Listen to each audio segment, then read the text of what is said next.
Assalamualaikum warahmatullahi wabarakatuh. Halo anak-anak yang soleh dan solehah, semangat pagi. Apa kabarnya semua hari ini? Semoga semua dalam keadaan sehat. Bertemu kembali bersama Ibu Doris dalam pembelajaran tematik. Pada pertemuan kali ini kita akan belajar tema 4, subtema 3, pembelajaran 5 dan 6. Bagaimana? Sudah siap kita belajar hari ini? Sebelum belajar, mari kita membaca doa terlebih dahulu. Bismillahirrahmanirrahim. Rabbi zidni ilma warzuqni fahma.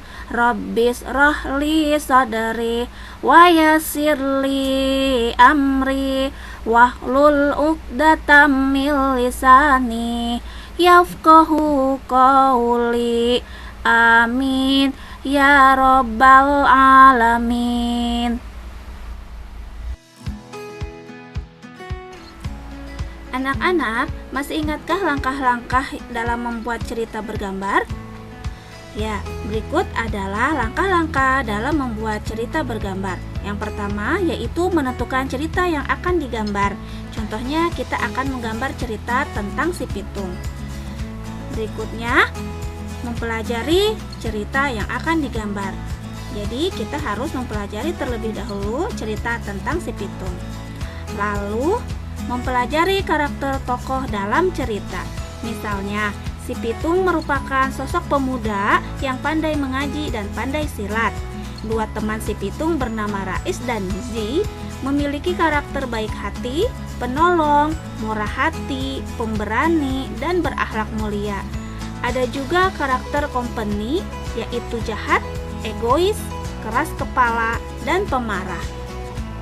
Kemudian, mempelajari alur cerita yang akan digambar. Di sini alur cerita tentang si pitung, misalnya yang pertama yaitu si pitung rajin mengaji dan silat. Lalu berikutnya si pitung gemar berlatih silat bersama teman-temannya. Dan si pitung gagah berani melawan kompeni demi membela rakyat, bangsa, dan negaranya. Dan menggambar sesuai karakter dan alur cerita yang telah dibuat. Hal-hal yang diperlukan untuk membuat gambar cerita. Yang pertama yaitu alat dan bahan, seperti kertas gambar, pensil warna, dan penghapus. Lalu membuat sketsa gambar sesuai dengan tema atau cerita yang dipilih. Kemudian menyempurnakan sketsa gambar yang telah dibuat sebelumnya.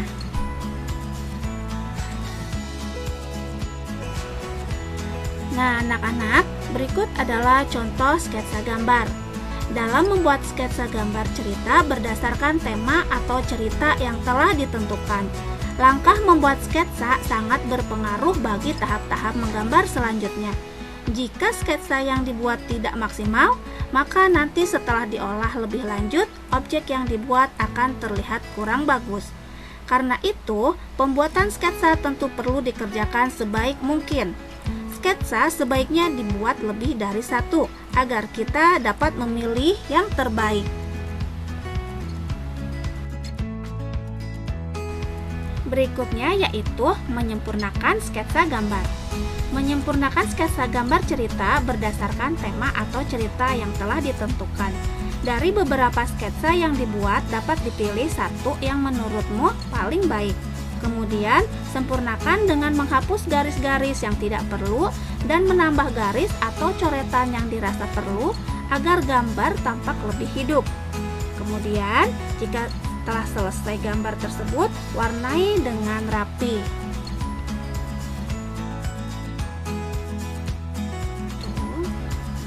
Anak-anak, tokoh cerita si pitung merupakan sosok pemuda yang pandai mengaji dan pandai silat. Silat merupakan ilmu bela diri. Nah, berikut adalah manfaat dari bela diri. Yang pertama yaitu membentuk koordinasi otot-otot tubuh dan menjaga kesehatan jantung. Berikutnya, melatih dan mengendalikan emosi. Lalu, melatih sikap disiplin. dan mengajarkan kerjasama tim dan saling menghargai.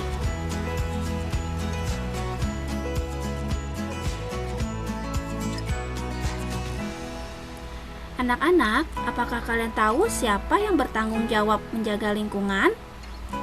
Ya, betul sekali. Dalam menjaga lingkungan sudah menjadi tanggung jawab semua warga masyarakat. Bencana banjir yang melanda pada umumnya terjadi karena kelalaian warga masyarakat dalam menjaga kebersihan lingkungannya, misalnya membuang sampah sembarangan. Mari kita simak bersama contoh pantun berikut ini. Pagi hari sarapan roti, tidak lupa oleh selainnya. Hai kawanku yang baik hati, tanggung jawab penting maknanya. Pergi ke kota pakai arloji, tidaklah lupa membawa uang. Tanggung jawab itu terpuji, membuat hati menjadi senang. Nah, setelah membaca pantun, amanat apakah yang terkandung di dalamnya? Ya, betul sekali. Amanatnya yaitu tanggung jawab itu penting, terpuji, dan membuat hati menjadi senang. Lalu, berdasarkan amanatnya, termasuk jenis apakah pantun tersebut? Ya, betul, termasuk pantun nasihat. Karena di dalamnya terdapat nasihat yaitu sebagai warga masyarakat harus bertanggung jawab.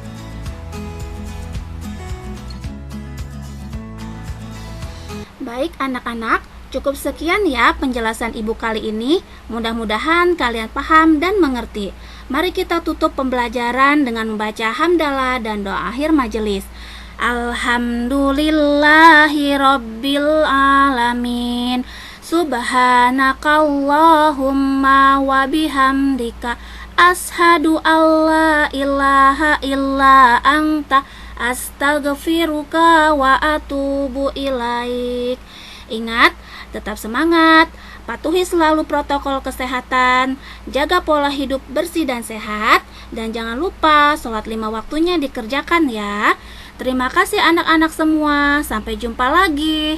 Wassalamualaikum warahmatullahi wabarakatuh.